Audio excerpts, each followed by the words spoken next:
Hey Twitch, hope you guys are doing well today. Today we're doing an early morning stream of just more of just ranting off the top of my head about Deltarune and fucking Undertale lore. If I come up with anything, it's just what I wanted to. So fucking I guess first of all, we should probably talk about the yellow dude from Deltarune. Not yellow from the game, that's like the fan fiction, which is like way better. We could talk about him, he's way cooler. Justice is just like that. I mean, the yellow dude is a mysterious character to an extent to me because he's like, I'm not gonna lie, it becomes very obvious in the game that he becomes dumber on purpose throughout the game. Like fucking, like if I vibe with it like as a normal person instead of analyzing the lore in my head and being like lore only.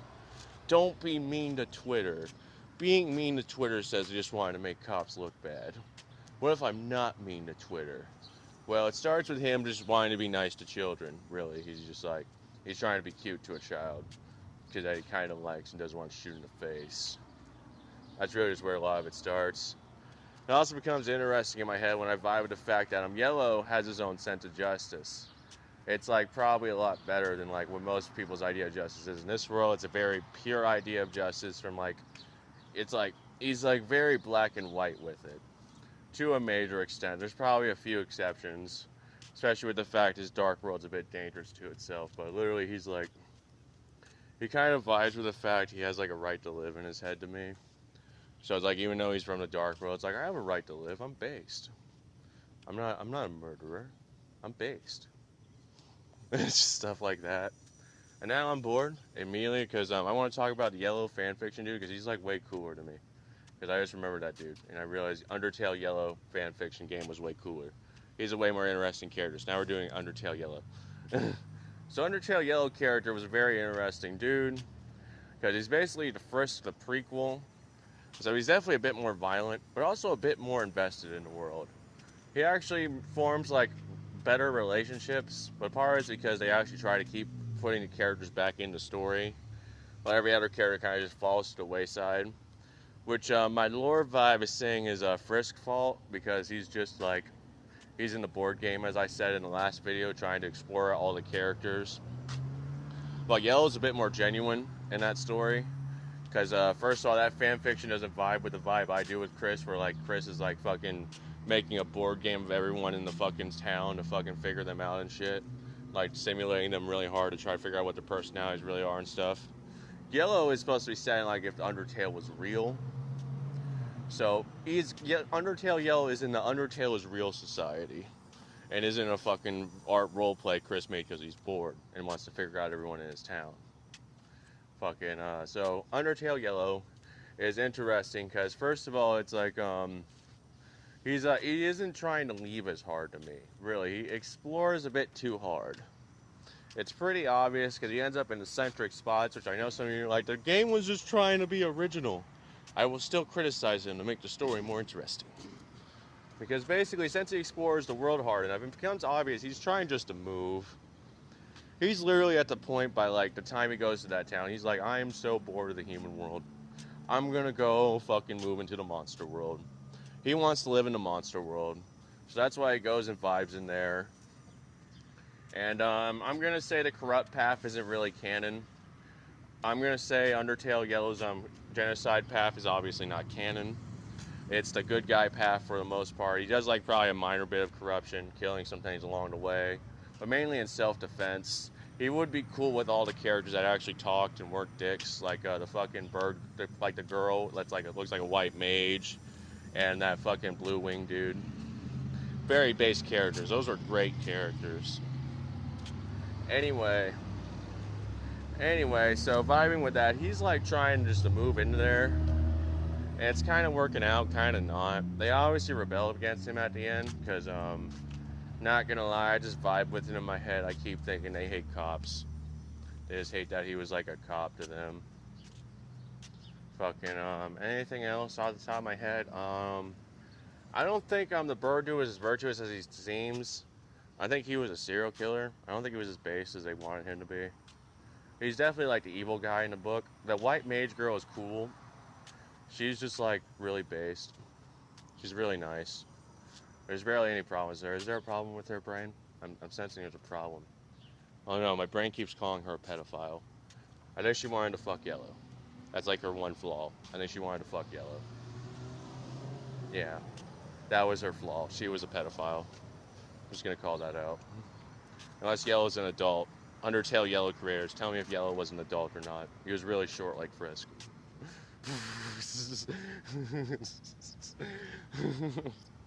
Anyway,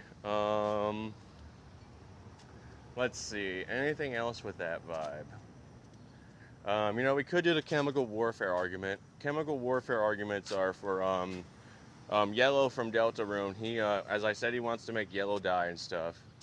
He also wants more guns and stuff. And he also basically wants to create a fucking crime-free world. So he makes his gang, obviously, with Flowery in them, to enforce peace in the dark world. But also he's like, I keep seeing him drawing puddles in water. I think he's obsessed with making water, too. I think he likes making water, which makes sense because we drink water. I think he likes mirrors and seeing his own reflection. I'm seeing him smash the mirror into his face. Maybe I'm wrong.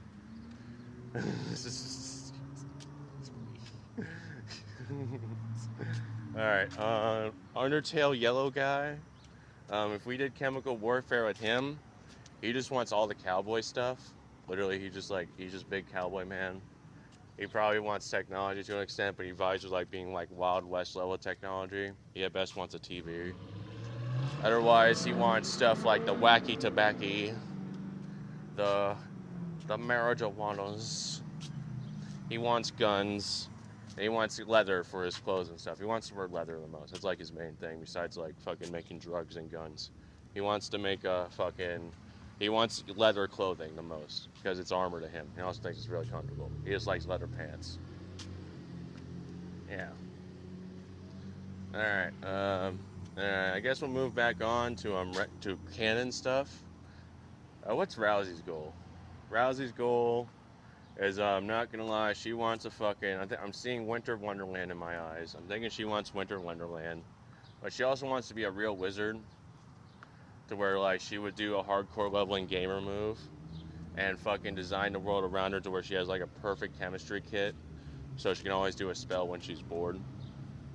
And really, it's a chemistry combo. She just wants kill moves. She wants to set up kill moves so she can beat people up when necessary. What else? If the purple dinosaur was real, she would want barbarian stuff. She would want weapons, and to make honestly, she wants more blood to come out of people's bodies when she hits them. She also she wants her axe to be really sharp. That's like her real goal. She wants a really sharp fucking axe, to where it's like she's just obsessed with sharpening her axe all day.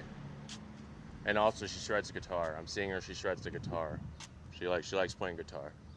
She probably likes to make guitars and instruments too, when she's not being a serial killer. Yeah. Anyway, so I was thinking about lore with Kris's family and stuff. I realized it's like kind of a dick down session between Kris and Asgore. Because first of all, it's the war at Cucks and Bulls between him and his dad. Because first of all, Kris is like kind of like a womanizer to an extent in the story a lot, where he tries to fuck a girl.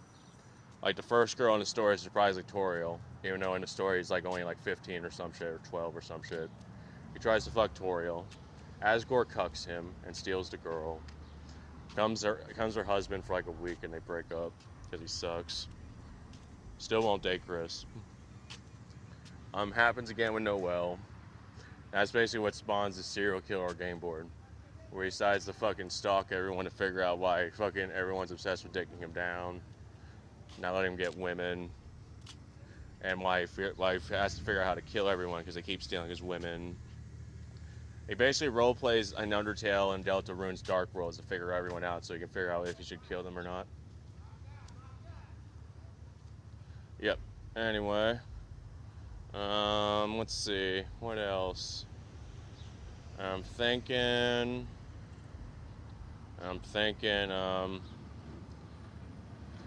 let's see, he really doesn't think anyone in that game is like as real as they act. He basically always questions how innocent they are. Because basically his world gets really annoying out of blue. That's absurd turns. Mainly with Asgore. It's like such an Asgore pattern of annoyance, where everyone acts like Asgore's based. He is not based. That they always conveniently forget things all day. Like how he's epic at fighting. Kris is always mad everyone forgets he's epic at fighting. It's a really annoying pattern. Where people just obsessively forget things to him. And it gets annoying with Alfie's, because she's like, I see her laughing at him. She'd be talking shit. Basically, she's like annoying to him, because she's supposed to be the smartest person in the room, but always ends up being Asgore-torial to him. Alfie's is just a dumb fuck that just plays video games. She's just a lame weeb girl that's willingly a loser. Literally, she just like basically lives as a loser on purpose, including making up Undyne. Undyne is made up. So is Metatron. She's a funny schizo girl to him, as not always schizo, because sometimes those are real people in costumes, at least to him. That's why he buys a weird builds in his head, because basically he's like obsessed with the weird characters that show up in his world when he's like trying to do something, and they go to fight him, like the Dog Knights or the Knights period. They show up to fight him because they're bored. They want to dick him down for some reason. He becomes obsessed with all these weird people trying to figure out their builds ahead of time, so he can kill them ahead of time. And that's why fucking basically weird shit happens with his fucking. He basically identifies the game board really hard. Hard enough to where he's simulating enemies ahead of time in his stories to figure out builds ahead of time. Some of it's just basic game design. Not gonna lie, a lot of it's game design. That's why I like the movement patterns are mainly like attack patterns. I don't always fucking go along with what fucking's happening in reality. That's because basically it's like chemistry warfare to him. Whereas Hart is like trying to dodge the chemistry warfare while he just tries to stab him with a knife. Because he's very traditional with warfare. Everyone in his town is very eccentric with warfare, which is why the patterns are always weird. Like, the only ones that are really normal are the dog ones, because they're like literally sicking a dog on him. And even then the dog acts fucking weird. Yeah. Fucking literally, like, all those attack patterns are supposed to like represent real shit he deals with in like real life when he tries to fight people. Which gets really annoying to him.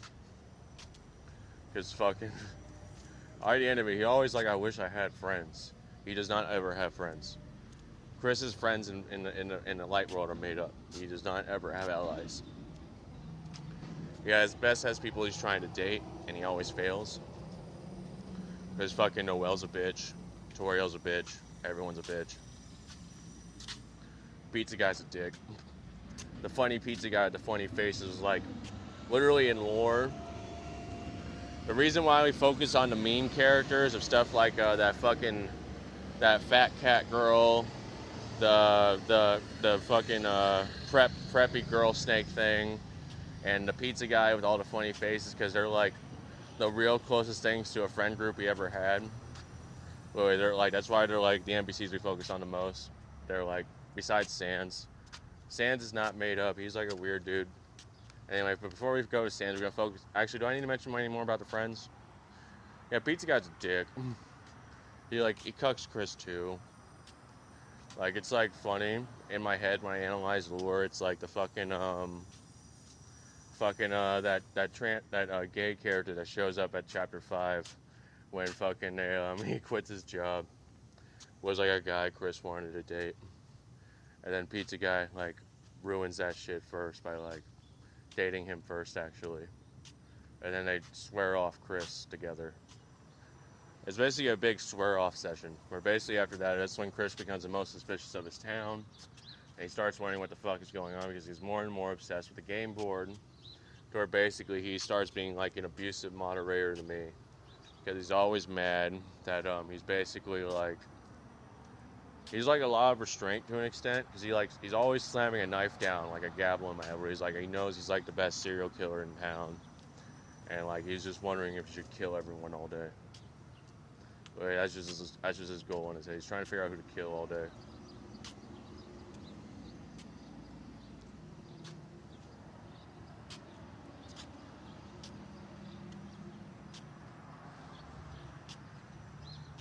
Alright, what else do I have? From there, the fucking, basically, like, a lot of the real shit goes down in that bunker they mentioned in the first couple of chapters of Deltarune I don't really talk about again. The bunker is really annoying to Kris, because that's like a real battleground to him he's trying to figure out. Because he thinks there was a military there, there's not. It's the weird people in his town meeting up there like a cult. And he like basically breaks into it half the time to try to kill people when they meet up there. Which is why they eventually swear it off and have to go find a new meeting spot, which are the Dark Worlds to him. Or the Dark Worlds are like metaphors for when he's going to raid people that he's mad at in real life. Like literally, they're just a metaphor for when he goes to assault a building that he's annoyed with really hard. Like Queen's level is supposed to be just like an internet lobby or like the computer room at the library. And he's really fucking mad he can't use computers. So he raids them and basically investigates them really hard. Fucking chapter 1 is just his imagination again, where he tries to make a friend with D&D, and fucking that fails. Birdie disappears on him. He was like his first roleplay friend to me, his Birdie. Birdie and Noel. Noel was there for like the second half to me, I think. Not for the first half. Birdie was there by himself as Rousey.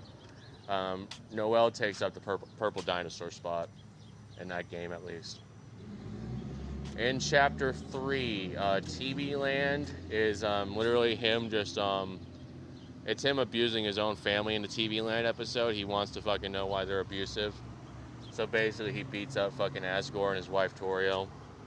Basically that's like a whole fucking abuse cycle between Toriel, Asgore, and Kris. Where Kris is trying to understand why they're always digging him down through beatings.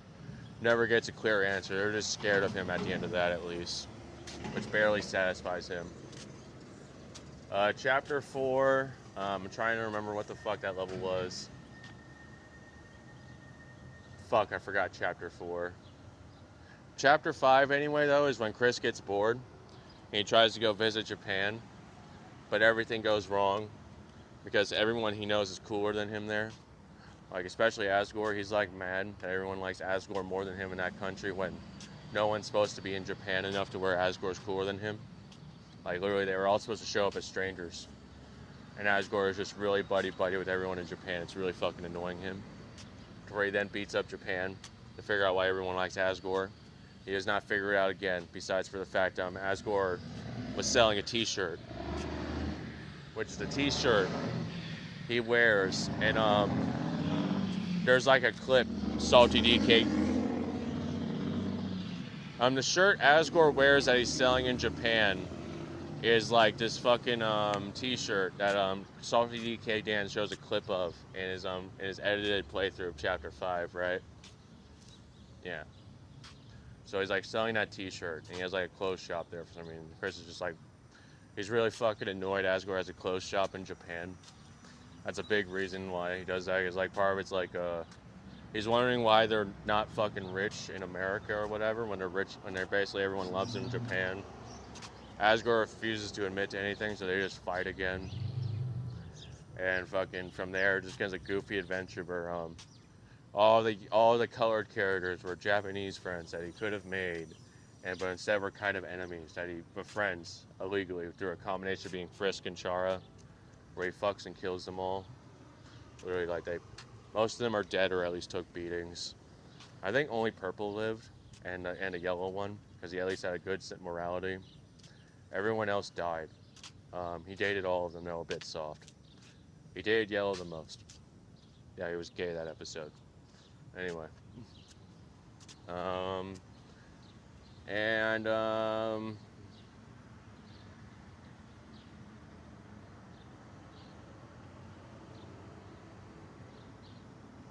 that's all I can think of lore off the top of my head. We're at the 20-minute mark. We're going to take a break for now, guys. I will come back when I think of any more stuff to rant about. Let's hope it's not politics next time. Peace and love, guys.